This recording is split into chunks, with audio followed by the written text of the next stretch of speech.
ইসরায়েলের ক্ষেপণাস্ত্র হামলায় গাজার খান ইউনিসের একটি শরণার্থী শিবিরে আগুন লেগে 2 শিশুসহ 5 ফিলিস্তিনি নিহত হয়েছেন।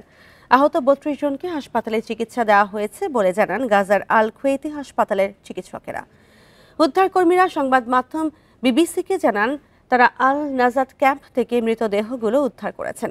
কয়েক মাস ধরে এখানে শত শত বাস্তুচ্যুত মানুষ বসবাস করছিলেন। প্রত্যক্ষদর্শীরা জানান প্রথম হামলাটি ছিল আল মাওয়াসি এলাকার একটি তাঁবু লক্ষ্য করে। এরপর আল খুয়েতি হাসপাতালের কাছে বেশ কয়েকটি বিস্ফোরণ ঘটে।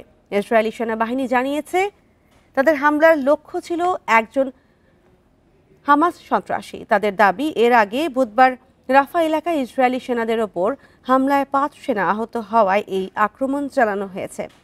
গাজা স্বাস্থ্য বিভাগের তথ্য অনুযায়ী যুদ্ধবিরতি কার্যকর হওয়ার পর থেকে 357 জন ফিলিস্তিনি নিহত হয়েছেন।